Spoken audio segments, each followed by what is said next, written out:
নয়তার সুতা দিয়ে তৈরি আমার এই ক্রোশেটের ফুলগুলি একেবারেই রেডি হয়ে গিয়েছে।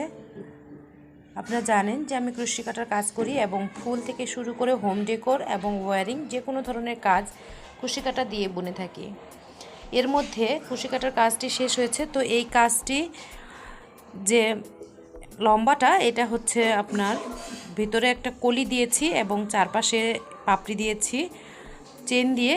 এটার মাপ হচ্ছে এটার মাপ হচ্ছে 3.5 ইঞ্চি। 3.5 ইঞ্চি থেকে 4 ইঞ্চি হচ্ছে এটার মাপ। ব্লক করলে জিনিসটা দেখতে ঠিক এইরকম হবে, এতটুকু সাইজ আপনারা দেখতে পাচ্ছেন। এটা হচ্ছে ব্লক করার পরে